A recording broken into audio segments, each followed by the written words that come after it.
33वां अध्याय हमके याकूब के जीवन के बारे में अति प्रमुख बात दिखावला। याकूब का भाई एसाव याकूब से बदला लेवे बदे रहना। यही कारण बदे याकूब अपने सगे मामा लाबान के घर पद्नाराम के भाग गए न। फिर वापस लौट के याकूब पद्नाराम से वापस लौट के आवत रहना। तब परमेश्वर के द्वारा उपदेश के पाई के फिर वो आपन देश के वापस लौटे न। जब आवत रहना तब परमेश्वर उनके महिमा में दर्शन देना और उनकर भाई ऐसा 400 पुरुष के लेके आवत रहना। ये समाचार के पाई के वो अपन परिवार के विभाजित करके भेज देना। जब वो अकेला रह गई न तब परमेश्वर उनके इस्राएल में बदल देना। यहाँ तक हमके इतिहास के बारे में मालूम बा। जब भोर भयल तब याकूब अपन भाई एसाव से भेंट करे बदे सिद्ध भइना।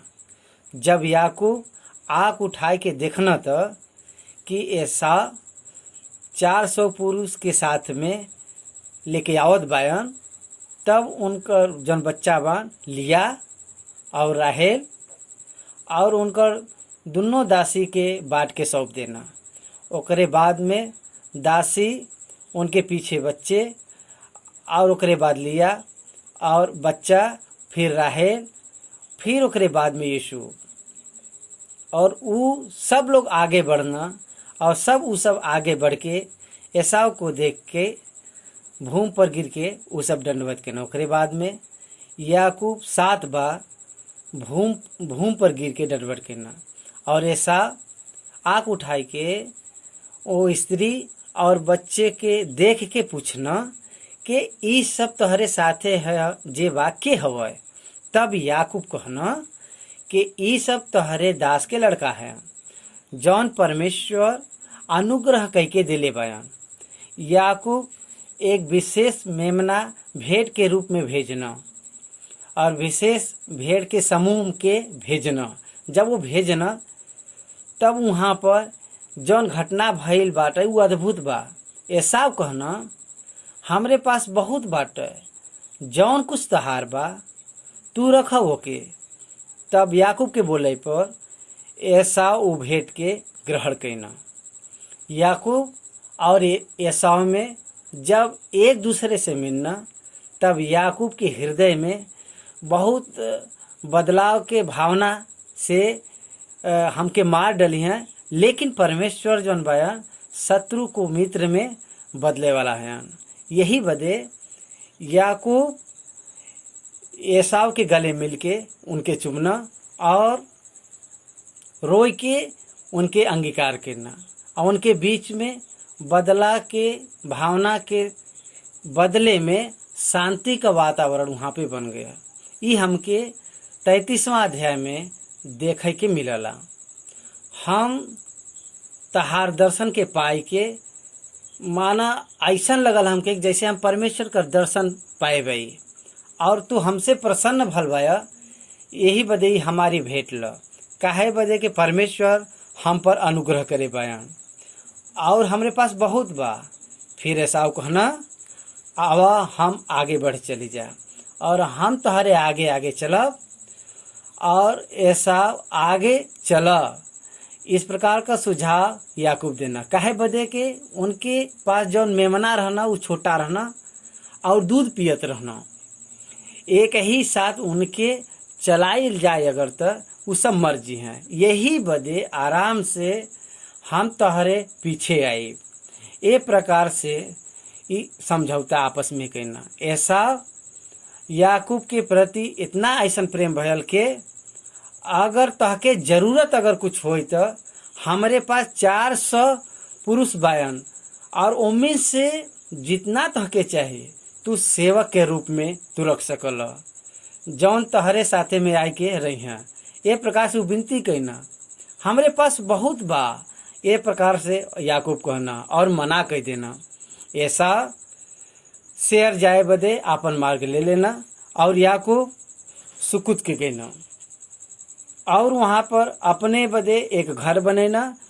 जब उ सुकुत के गई न जौन पद्नाराम से आ रहल, तब सेकेम नगर के पास में कुशलता से पहुँच के नगर के पास डेरा खड़ा करना। ओकरे बाद और वहाँ पर सेकेम का पिता आमोर के पुत्र के हाथ से 100 कसेतों में मेल लेना और वहाँ पे एक वेदी बनाए के ओकर नाम एलोलोहे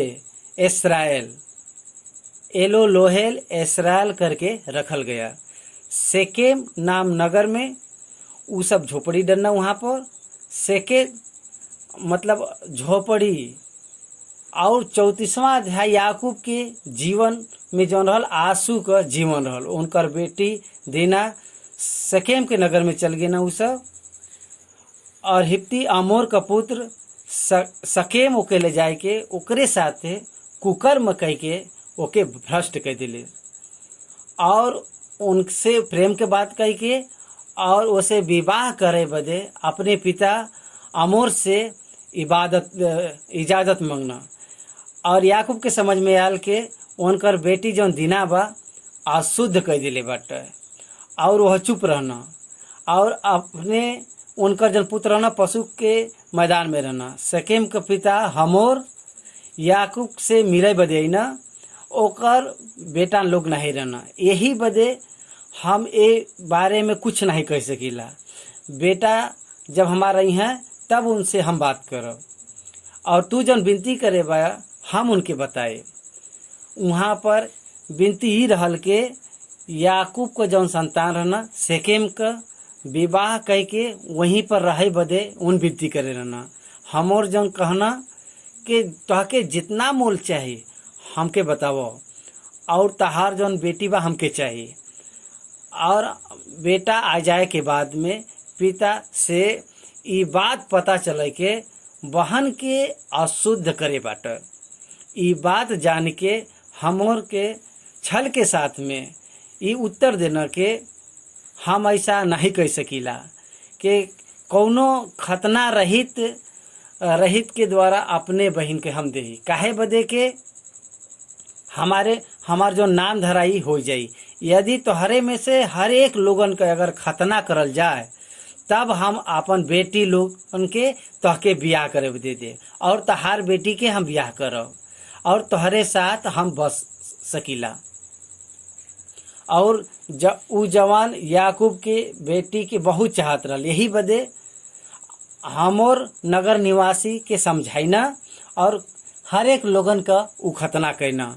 जब खतना करल गल त लेवी और सिमोन आपन आपन तलवार के लेके वो नगर में निडर होई के वहाँ पर जाए के सबके घात करना। ए संदर्भ में याकूब बहुत डर गए ना और उ आपन पुत्र से कहना के तोहरे ये काम के कारण वहाँ पर बहुत बड़ी जनसंख्या बा हमके मार डले हैं।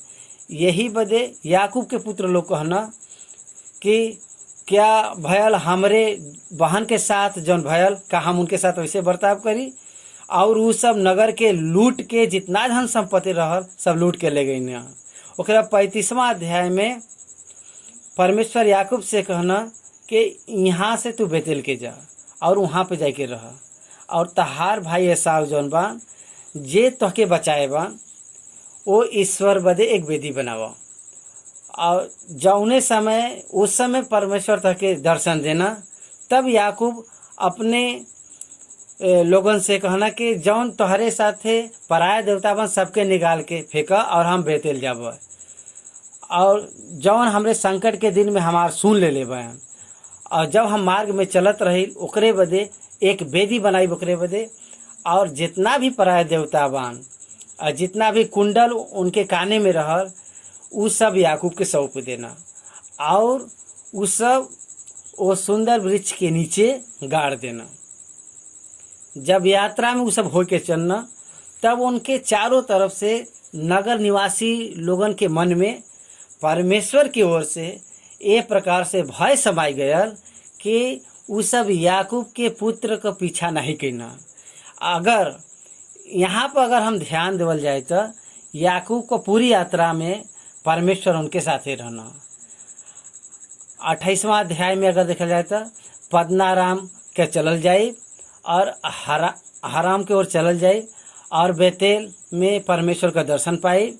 और उसके बाद में उनके ससुर के घर से रक्षा करते समय पुनः वापस लेके आई और वापस लेके आवत समय लाबान पर परमेश्वर का क्रोध।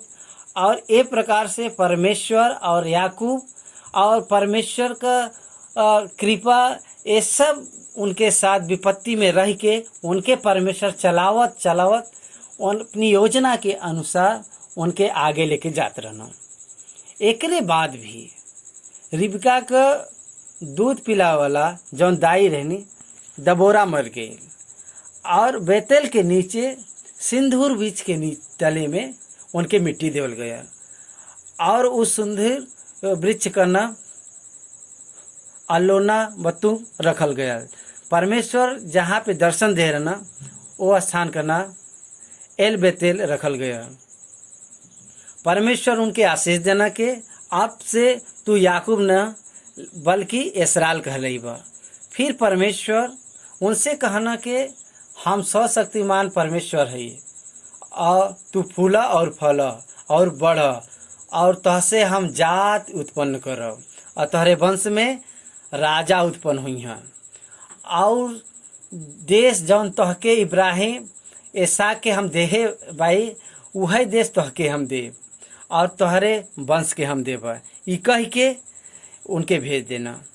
वो स्थान पर याकूब पत्थर का एक खंभा करके खड़ा करके और उस पर एक अर्ध डाल के तेल डालना और जहाँ परमेश्वर बात कर रहे ना वो स्थान का नाम बेतेल रखना। बेतेल मार्ग से वह इप्रता का यात्रा करत रहना कि वही समय राहेल के बच्चा के जन्म का पीड़ा आवे लगल। वही समय अपन आँख बंद कर देना और एक प्राण निकले के पहले एक बेटा का नाम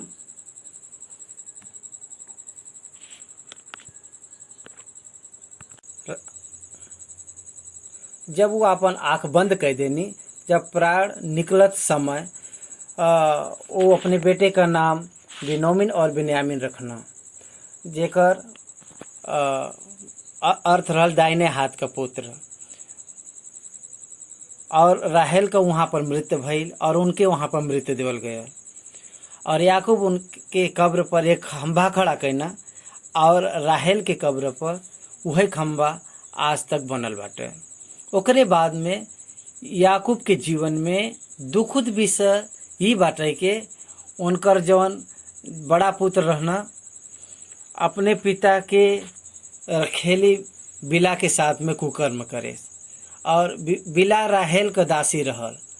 और ये बात याकूब को जब पता चलल तो बहुत उनके दुख भइल और याकूब के 12 पुत्र का विवरण जौन बा ये देवल गल बा और याकूब अपन पिता इसहाक के पास वापस आना। और जब इसहाक का मृत्यु भइल तब एसाव और याकूब दोनों लोग मिलके उनके मिट्टी देना और वहाँ पर इसहाक का इतिहास समाप्त हो जाला। उत्पत्ति 35 में इसहाक जब मर गए ना तब याकूब और एसाव उनके मिट्टी देना और 36वां अध्याय में एसाव एदोम कहलावल जाना उनकर वंशावली आई और एसाव के वंश में राजा उत्पन्न भइना और ओकरे बारे में विशेष जानकारी 34वां अध्याय में देवल गल बा। 36वां अध्याय केवल एसाव बदे लिखल गल बाटे। मतलब एसाव का जब वंशावली बा जौन कितना बा किस प्रकार से बा और जब शहर में सब निवास कैना तब उनके बेटा कितना भइना और उनके 3 पत्नियां रहनी अबा एहलो बिनामा और बासिवन। ये 3 पत्नी के द्वारा भयल जौन संतान उत्पन्न भइना वो किस प्रकार से एक नाई के समान बढ़त गई ना ये सब 36वां अध्याय में लिखल गया बा। अब 37वां अध्याय में याकूब कनान देश में रहत रहना याकूब का वंश का वृत्तांत और यूसुफ के बारे में विशेष जानकारी 37वां अध्याय में लिखल गल बाटे। 37वां अध्याय के बाद में 39वां अध्याय में फिर से यूसुफ के बारे में वर्णन कल गल बाटे। याकूब का पुत्र यहूदा के बारे में जौन लिखल गल पुत्र बाटे 37वां अध्याय में, जब यूसुफ 17 वर्ष का रहना तब उनकर भाई का जो समाचार के पाई के पिता याकूब के पास जात रहना, उनकर भाई उन पर क्रोधित रहना कि याकूब बहुत ज़्यादा उसे प्रेम करना और उनके बदे एक रंग बिरंगा एक कपड़ा बनवाना और सब पुत्र से बढ़ के उसे प्रेम करत रहना। काहे बदे के राहेल का सबसे बड़ा पुत्र लड़का रहना। राहेल से याकूब बहुत प्रेम करना, लेकिन राहेल के थोड़ी समय के बाद मृत्यु भइले के बाद में उनके निशानी बदे यूसुफ बहुत सुंदर रहना और प्रेम करके उनके बदे रंग बिरंगा कपड़ा एक अंग रक्षा इस प्रकार से बनेना। यूसुफ सपना के देख के और भाई के और पिता को बतावत रहना। वो सपना के कारण यूसुफ के जन भाई लोग रहना उनसे द्वेष करे लगना। यही बदे उस स्वप्न में का देखत बान के हमारा जौन पुलिया बा सीधे खड़ा भयल और तुम लोगों का जन पुलिया बाटे और चारों तरफ से घेर ले और ओकरे बाद में ओकरे दंडवत करे। फिर दूसरा सपना वो देखना के सूर्य और चंद्रमा और 11 तारा हमके दंडवत करत बा। ये दोनों जौन सपना उ सब देखना परमेश्वर का इच्छा बतावल गईल बा। यूसुफ चुना जाने वाला रहना और उनकर भाई जौन रहना उनकर दास बने वाला रहना। ये सब उनकर भाई जो रहना दास बने वाला रहना और भविष्य में यूसुफ पर निर्भय होए वाला रहना। जब ये सब बताइना यूसुफ तब वहाँ पर कुछ परिस्थिति रहा जब फिर कोई भी ध्यान नहीं दिले और 10 भाई लोग उनके द्वेष करे लगना।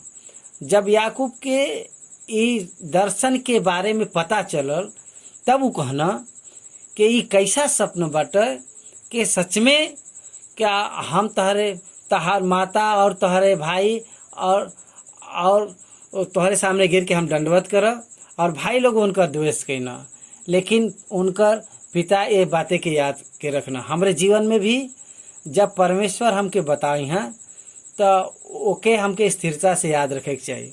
याकूब से बात करे वाला परमेश्वर हमसे भी बात करी हैं और उनके भाई लोग शेकेम में भेड़ चढ़ाव बदे गई ना और इसराइल यूसुफ को देख के शेकेम में भेड़ चढ़ावत रहना अपने भाई के बदे उन गई ना। उनके हाल देखे बदे आय के हेब्रोन के तराई में विदा करना और वहाँ पर शेकेम को गई ना। जब उनके पता चलल के उनके भाई दोतान के चल गलवन तब यूसुफ भी दोतान को चल गए ना। जब वो आवत रहना तब उनकर भाई लोग जो द्वेष में रहना और वो सोचते रहना पहले से कि वस्त्र के देखे वाला वो स्वप्न देखे वाला आवत बाटे और ओके मार के गड्ढे में गाड़ के जंगली जानवर के हाथ में दे के ऐसे कह दिली के उसके खाएगा। तब उनके सपना का होई तब पता चली। तब इस सब भाई आपस में इस प्रकार से बातचीत कहना। लेकिन तब रूबे नहीं ना और कहना कि इनके गड्ढे में डाल दा लेकिन जान मत दा। ओकरे बाद जब आँख उठाए के देखना के वहाँ पर इस्माइल का एक दल वहाँ से जात रहा और ऊँट के लेके पर जात रहना और गंधरस और बहुत सारा चीज़ के लेके जात रहना। तब वहाँ लोग का करना के उनके छिपाव बदे काला यहाँ हुई। तब ये सब ले जाए के का करिए के हम ले जाए के ये सब दे देवे और हमार जौन भाई हड्डी और मांस हवे एक ले जाए के हम दे देवे। ओकरे बाद में मिद्यानी लोग वहाँ ले जाए के यूसुफ के चांदी के 20 टुकड़े में मिद्यानी के हाथ में बेच देना और वो सब लोग क्या करना कि मिस्र में ले गए ना। परमेश्वर का इच्छा कौने प्रकार से पूरा होला देख सकला। मनुष्य के कमजोरी के बीच में भी परमेश्वर अपन अद्भुत योजना के सत्य में बदलना। परमेश्वर का धन्यवाद हो। मिद्यानी लोग यूसुफ के मिस्र में ले जाए के पोतीपर के बेच देना। रूबेन गड्ढे पर लौट के देखना के वहाँ नहीं बया। तब वो अपने पिता के पास में कैसे हम जाई, ऐसा सोच के अपने कपड़ा के फलना और रोइना। तब यूसुफ का अंग रखा लेना और एक बकरे के मार के ओकरे लहू में लपेट के डुबाई के और उ कपड़ा के ले जाए के रंग बिरंगा जौन कपड़ा रहल ये हमके मिलल बाटे, ई तहरे बेटा का मृत्यु भइल बा। ये प्रकार से अपने पिता याकूब से कहना। तब उ के पहचानना कि हमरे ई लड़का का ही है। जंगली जानवर ओके फाड़ देना और ओके खाए गिना और यूसुफ मर गिना और वस्त्र के फाड़ के विलाप करे लगना और उनके बहुत लोग प्रयत्न करना लेकिन उनके शांति मिलल है विलाप करत समय। और हम अपने पुत्र के साथ में अधलोक में हम उतर जाबे, इस सोच के रोवत रहना। मिद्यामीन लोग मिस्र के जाय के पोतीपर नामक एक हाकिम के और जल्लाद के प्रधान के हाथ भेज देना। और 39वां अध्याय में पोतीपर के घर का घटना के बारे में हम लोग देखल जी। और दोनों के बीच में यहूदा का चरित्र लिखल गल बाटे। अगर ये अध्याय न लिखल जात तो यीशु मसीह के द्वारा आयल गल वंशावली छूट जात। यही बदे 38वां अध्याय में ये 2 अध्याय के बीच चरित्र के बारे में लिखल गल बा। 48वां अध्याय में यहूदा और उनके भाई के विवरण के बारे में देवल गल बा। अगर हम 48वां अध्याय पर अगर मनन करल जाए तो उम्मीन यहूदा अपने भाई के पास चल गए ना और हीरा नाम एक अब्दुल्ला मवासी पुरुष के पास वो डेरा लेना और वहाँ यहूदा में वहाँ पर एक कनानी बेटी के पास में देखना और उनके बेटी के पास गना और वहाँ गर्भवती हो के वहाँ एक पुत्र उत्पन्न भयल और पहले का नाम एर और दूसरे का नाम एनान रखल और तीसरे का नाम सोला रखल गया। और ये तीनों जब जन्म न तब यहूदा हज में रहना। यहूदा तमार नाम स्त्री से एर का विवाह करना लेकिन परमेश्वर के दृष्टि में दुष्ट रहना, यही बदे परमेश्वर उनके मार देना। तब यहूदा कानान से कहना अपने भाभी के पास जा और उनके साथ देवर का धर्म पूरा कर, भाई बदे संतान उत्पन्न कर। तब वो जानत रहना कि संतान हमार न ठहरी कि जब वो अपने भाभी के पास गई ना तो ऐसा न हो कि उनके भाई के नाम से वंश चलो। ये काम जौन उ कई न उ बदे परमेश्वर अप्रसन्न भइना और परमेश्वर उहू के मार डरना। ए दोनों के तरह सेला भी सयाना न हो तब तक तामार विधवा के रूप में अपने घर गए। जब 16 बड़ा हो जाई तब हम तहके विवाह कराई, ऐसा कह के उसे भेज देना। 16 सयाना तो हो गया लेकिन डरत रहना के दोनों की तरह हम भी मर जावे। बहुत समय के बीते के बाद यहूदा का पत्नी जो सुबह की बेटी रहनी वो मर गई। फिर यहूदा शोक से छूट के अपना मित्र हीरा अब्दुल्ला वासी के पास में अपनी भेड़ बकरी के ऊन कतरे वालों के साथ तुना नाम के गई ना। और तमार के ई समाचार मिलल तहार ससुर अपन भेड़ बकरी के ऊन कतरे बदे ईनानाथ जात बान। तो 16 सयाना तो हो गए रहना लेकिन विवाह न होवे के कारण यहूदा के मन में जौन डर रहल ओके पहचान के उ अपन विधवापन का पहनावा उतार के और घूंघट डाल के ए नगर के एक फाटक के पास वेश्या के रूप में जाके बैठने। तब यहूदा के पता नहीं रहल के उ उनकर बहू बहन और उसे कहे लगल के हमके अपने पास आवे द। तब वो कहे लगनी कि अगर हम तोहरे पास हम आवे दही तो तू हमके का देब। तब वो कहना कि हम अपने बकरी में से एक बकरी का बच्चा तोहरे पास भेजा। तब वो कहना कि वो भेजे तक हमरे पास कुछ रखल जाए। तब वो कहना कि अपन मोर और बाजूबंद और अपने हाथे का छड़ी उनके दे देना और ओकरे पास गईना। और ओकरे बाद वो गर्भवती भईना। जब वो पुण्यनाथ के गना तब बकरी का बच्चा भेजना, लेकिन वो मार्ग में कोई वेश्या नहीं मिले और वहाँ के लोग जो रहना तुच्छ गिने लगियाँ, ऐसा सोच के वो डर गई ना। और 3 महीना के बाद में यहूदा के समाचार मिलल के तमार गर्भवती भइल बा। तब यहूदा कहना ओके बाहर लियावा कि ओके जलावल जाए। जब लोग ओके बाहर लियावत रहना तब वो कहना के जौने पुरुष की ई वस्तु बाटे वही से हम गर्भवती भल बाई कि पहचाना के सही ई केकर हवा, ई बाजूपन और ई छड़ी ई केकर हवा।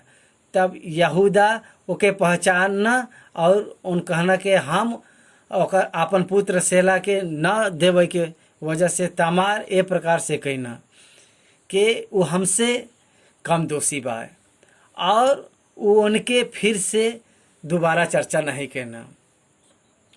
ओकरे बाद उनके गर्भ में जौन बच्चा रहना जब भयल जब तब एक लड़का हाथ बढ़ाए और हाथ में लाल सूत के लेके ओके हाथ में रखल गया, बांध दिया गया। पहले ई उत्पन्न भल और ओकर नाम पेरेस रखल गया ओकर नाम। जब वो हाथ समेत ले ले तब ओकर भाई उत्पन्न भयल, जब ओकरे हाथ में लाल सूत के बांध के तब ओकर नाम जेरा रखल गया। ओकरे बाद पुरुष के स्नान से ही प्रभु यीशु मसीह ना ये प्रकार से हमके देखे के मिलला। अगर ये संतान का वर्णन न करल जाए तो 48वां जौन अध्याय बा उ न हो तो यीशु मसीह का वंशावली जौन बा उत्पत्ति में न मिला। उत्पत्ति का 48वां अध्याय में यीशु के इस्राएली के हाथ में बेचे बदे वह यीशु मिस्र में ही ना और यीशु के वहाँ के जल्लाद के प्रधान पोतीपर नामक मिस्र के घराने बेच दिया गया। यहाँ पे हमके मनन करे के बाटे के परमेश्वर के इच्छा के अनुसार चलने वाला जे बाटे परमेश्वर उनका स्वयं रक्षा करन और परमेश्वर यूसुफ के साथ बयान और परमेश्वर यीशु के आशीष देत बयान और यूसुफ के द्वारा पोतीपर के घर के परमेश्वर आशीष देना। यूसुफ के कारण पोतीपर के ऊपर अनुग्रह आया।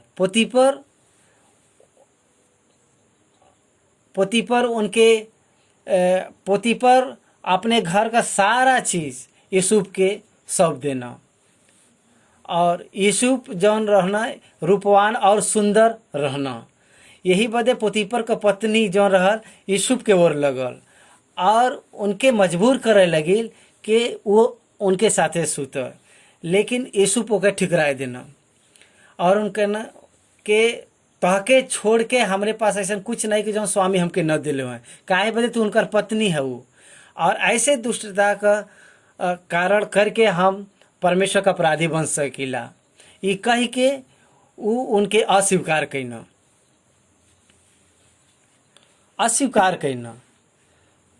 एक दिन का भइल के जब घर परिवार में कोई नहीं रहल तो यूसुफ अपन काम काज करे बदे घर में गई ना।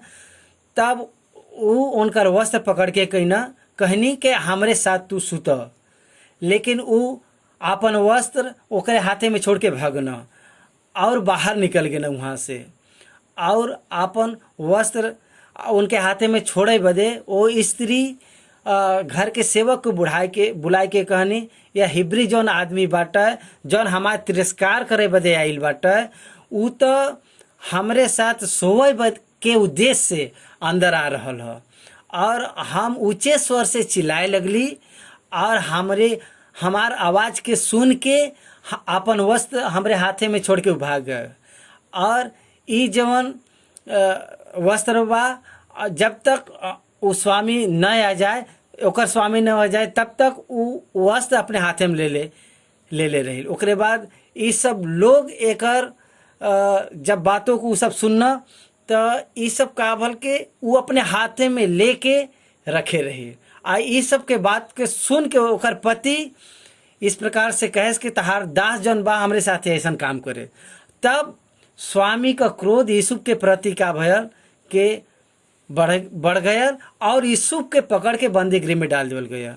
तब यूसुफ धर्मी रहना, यही बदे परमेश्वर उनके ऊपर तरस खेना। बंदी होई के वहाँ पर उस सब बंदी के यूसुफ के हाथ में सौंप देना और परमेश्वर उनके साथ रहना, और जौन परमेश्वर उनके साथ में रहना। परमेश्वर सब कुछ करवेना ये सब चीज़। अब उकरे बाद में बंदी गृह जौन रहल घर में के रूप में वो बदल गया।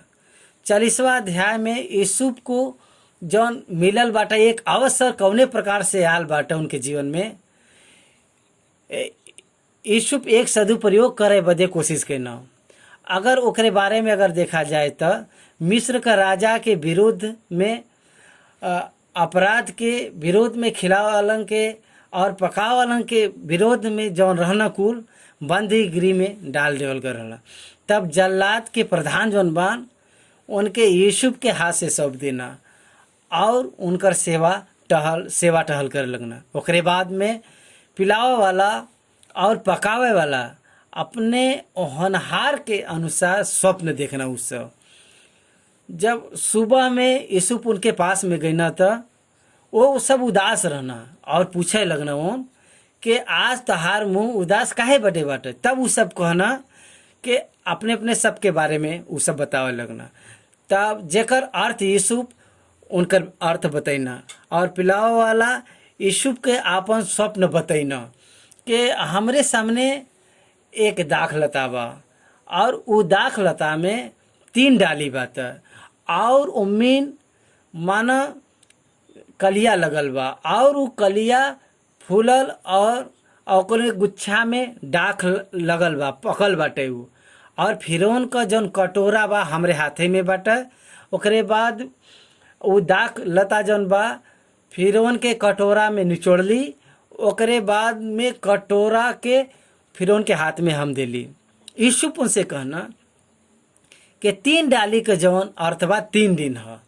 अब ए बदे 3 दिन के भीतर में फिरौन तहार सर ऊंचा करी हैं और फिर से तोहरे पद पे तोहके फिर से नियुक्त करी हैं।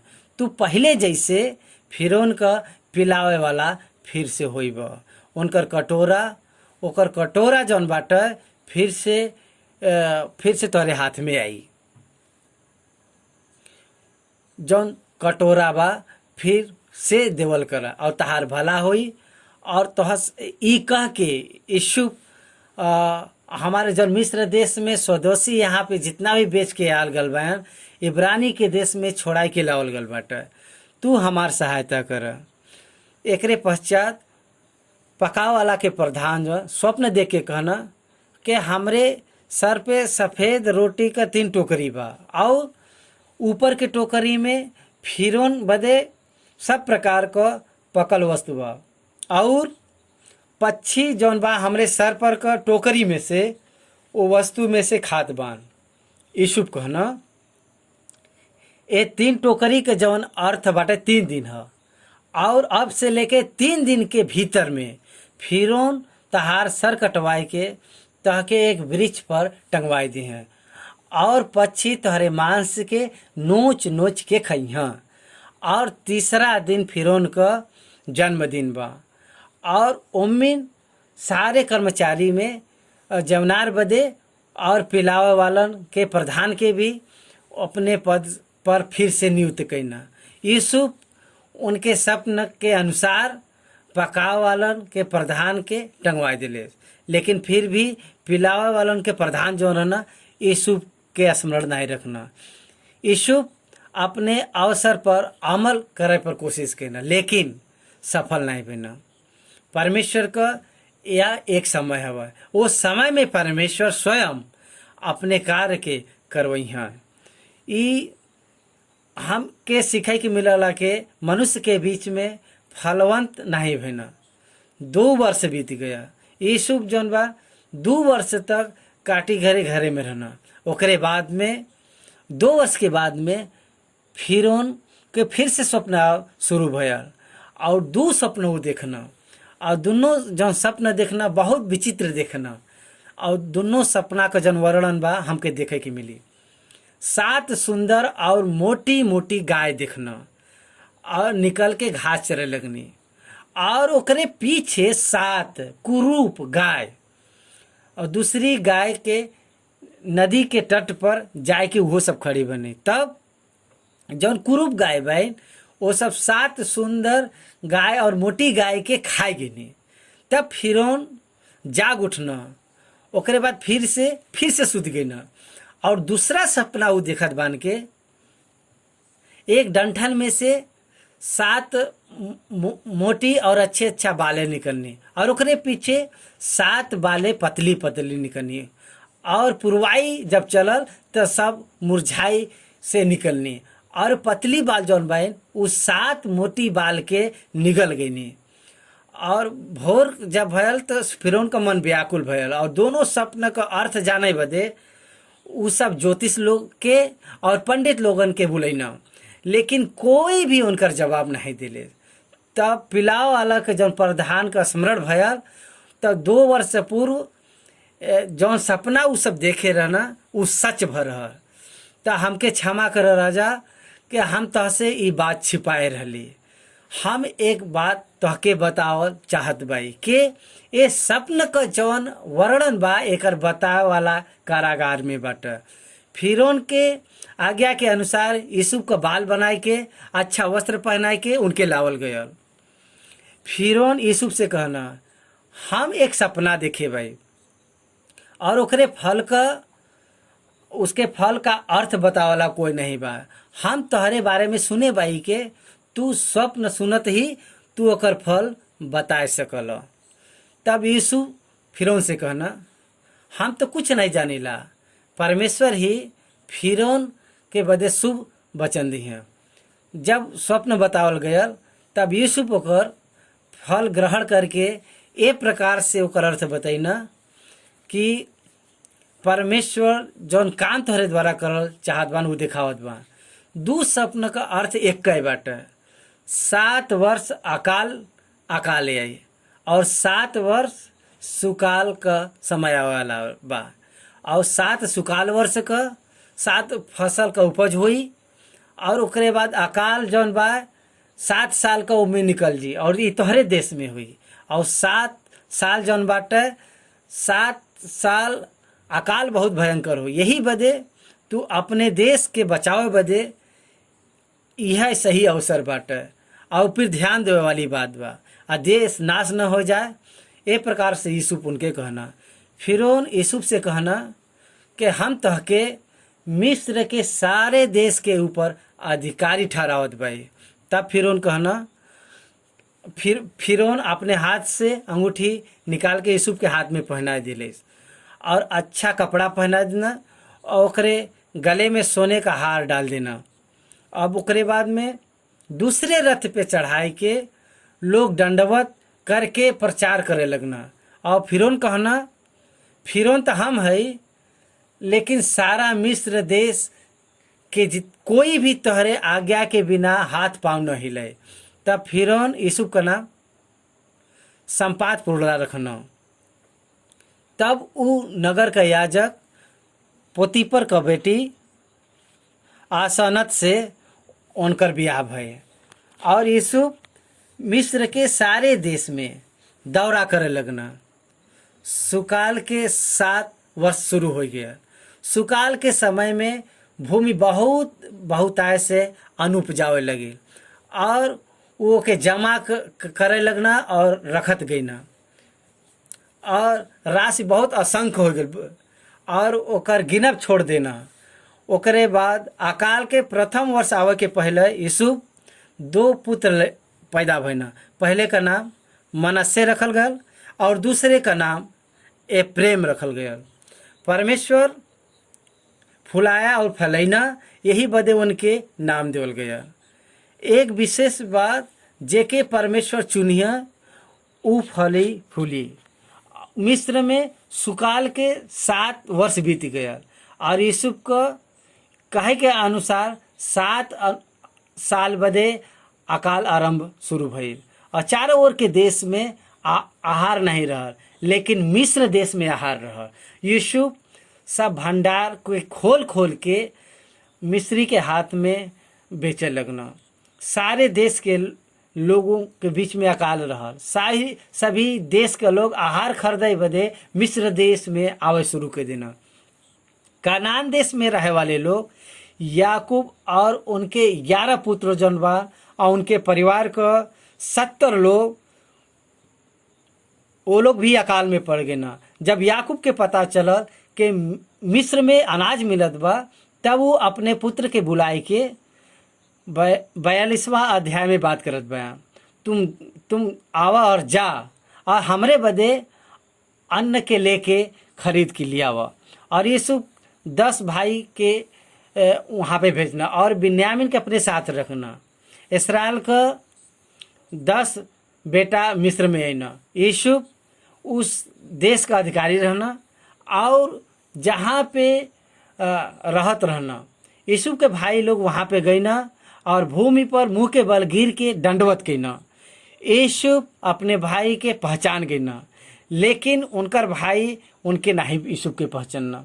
काहे बदे कि यूसुफ उनसे अलग हो के 20 वर्ष हो चुका रहा और 17 वर्ष के उम्र में बेचल गया रहना और 13 वर्ष के बाद में अधिकारी बनना और 7 वर्ष के बाद में वो प्रसिद्ध बना और 13 और 7 के अंदर जोड़ल गल तो 20 वर्ष का अवधि भयल और 20 वर्ष के अवधि के कारण नहीं पहचान पाना और 37 वर्ष का एक अधिकारी उनकर भाई भी हाँ ये बदे वो सब नहीं पहचान पाना।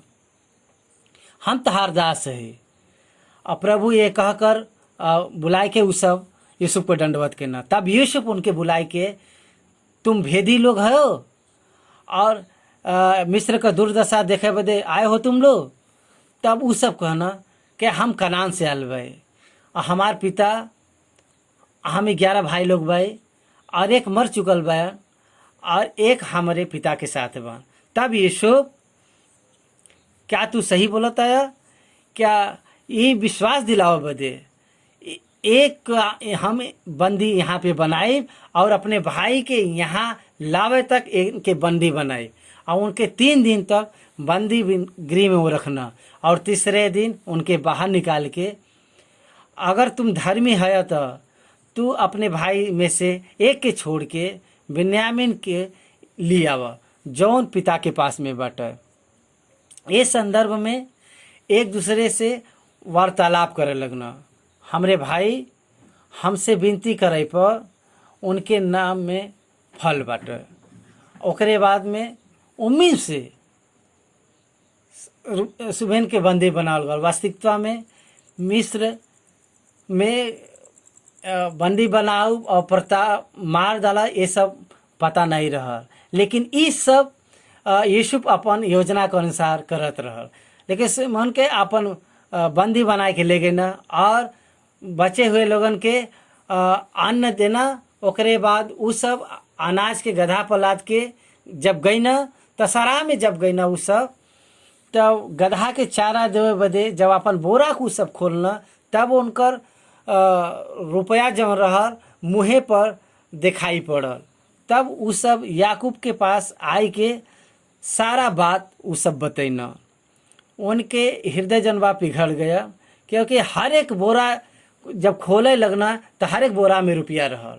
और ओकरे बाद जौन पुरुष उ देश का स्वामी बाटे उ हमरे साथ में हमके भेदी कहे और हमें से एक के अपने पास रख के अपने भाई के लिए आवा, इस प्रकार से वो आज्ञा दिले बा। तब याकूब कहना कि यूसुफ मर चुकल बा, अब बिन्यामीन के वो तू सब कहत बा ले आवे बदे ई सब विपत्ति के समान हमके लगत बाटे और हमके निराश ये सब बात कह दिले ई कह के रोवे लगना। कुछ समय के बाद में अकाल और बढ़ गया और ओकरे बाद में और जौन आहार लिया रहना वो खत्म हो गया और बच्चे रोवत रहना। इस संदर्भ में यहूदा अपने पिताजी हमरे भाई के लेके जाओ, काहे बदे के वो पुरुष हमके चेतावनी दिले बा के अगर तहार भाई तोहरे संग न आवे तो तू हमार सम्मुख मत आवा, यही बदे हम उनके वापस ले आई। यदि अगर हम न ले जाब तो हमरे प्राण के शपथ लेके अपने पिता के समर्पित कर दिले। और उनकर पिता उनके बदे इजाज़त देना के थोड़ा सा बलसान मधु और कुछ सुगंध द्रव और गंधरस और बादाम के बोरे में बांध के वो स्वामी बदे भेंट के रूप में लेके जा। फिर वो सब अपने अपने सा और दूना रुपया लेके गलती से वो रुपया आ गया जाके लौटाए दा और अपने भाई के साथ ले जाए के वो स्वामी के दर्शन दे के वो बिन्यामीन के साथ में सुमन को लेके वापस आवा। ई कह के याकूब भेजना तो वो सब भेंट कह के दंडवत कह के और बिन्यामीन के लेके यूसुफ के सामने वो सब खड़ा भइना। और ओकरे बाद में उनके साथ बिन्यामीन के देख के यूसुफ अपने घर के अधिकारी से कहना कि ये सब मनुष्यों के घर में पहुँचाए दा और पशु मार के एक भोजन के तैयार करा, काहे बदे उ सब लोग दोपहर के समय हमारे साथ भोजन करिए। तब उ सब अधिकारी यूसुफ के कहे के अनुसार वो पुरुष के यूसुफ के घर ले गई ना। जब उ सब यूसुफ के घर पहुँचना तब डर गई ना। जौन रुपया पहली बार हमरे बोरे में फेंकल गए रहल वही कारण हमके मार डलिए, एक प्रकार से सोच के उ सब डर गई ना। तब उ सब यूसुफ के घर के अधिकारी के पास जाए के कहे लगना कि हम तो मोल लेवे आ रही। तब हम सराय में अपने बोरा के जब हम खोली तो मिन पैसा पैली, ओकरे बाद में वही पैसा हम वापस देवे बदे ले आल भाई, साथ ले आल भाई। और रुपया हमरे बोरा में के रखे हमके नहीं मालूम बा, वो रुपया के हम वापस लौटावे आल भाई। तब घर के अधिकारी कहे कि तहार कुशल होई, तहार परमेश्वर तोहरे बारे में धन दिले बा और तहार परमेश्वर तहार ध्यान दिया। तो तहार रुपया जन बा हमके मिल गए रहल। तो जौन रुपया तहके मिल गए रहल ओकर अर्थ का बाटे कि यूसुफ वो रुपया के देहे रहना। तहार रुपया तो हमके मिल गए रहल, लेकिन वो रुपया एकर अर्थ का बाटे कि यूसुफ वो रुपया के उनके देहे रहना। यही इतने में यूसुफ के घर अइना और हाथ पाँव धोना और भोजन बदे उ सब सिद्ध बना। जब यूसुफ घर अइना तब वो भेंट के साथ में भूमि पर गिर के उसे दंडवत कइना। जब उ सब दंडवत कइना तब उस समय उ सब मिल के पिता के कुशलता के बारे में पूछना। तब वो कहना और आँख उठाए के उ अपने सगे भाई बिन्यामीन के देखी के पूछना, का तहार छोटा भाई बा? हे हमार पुत्र, परमेश्वर का अनुग्रह तोहरे पर रह। तब वो अपने भाई के स्नेह से मन भर आवे के कारण और ये सोच के हम कहाँ जाई, तब यूसुफ का कहना के जल्दी से एक दूसरे कोठरी में जाए के वहाँ पे जाके रोवे लगना। तब ओकरे बाद में कुछ देर के बाद में अपन मुंह धो के भोजन परोसे बदे कहना। मिस्री लोग दूसरे लोगन के साथ में कभी भोजन नहीं करत रहना, काहे बदे के और ख़ास तौर से इसराइली के साथ नहीं और इब्रानी से तो बिल्कुल भी नहीं। लेकिन यूसुफ उनके साथ भोजन कइना। जौने प्रकार से बड़ा से छोटा बैठल जाला वही प्रकार से रूबेन से पहले यूसुफ बड़ा बैठना। अंत में आवे के बाद बिन्यामीन के अपने भाई से 5 गुना ज़्यादा भोजन और वस्त्र देना। ओकरे बाद में और उनके साथ मनमानी खाना खैना पीना, ये प्रकार से देखे के मिलला। और सभी भाई लोग एक दूसरे के चेहरा देखे लगना। ई मिस्री होई के इब्रानी जैसे बर्ताव काहे करत बा, ई सोच के आश्चर्यचकित उ सब हो गए ना। यही बदे के 43 और 43वां अध्याय में बिन्यामीन मिस्र जाए तक हमने वचन का मनन करे भाई।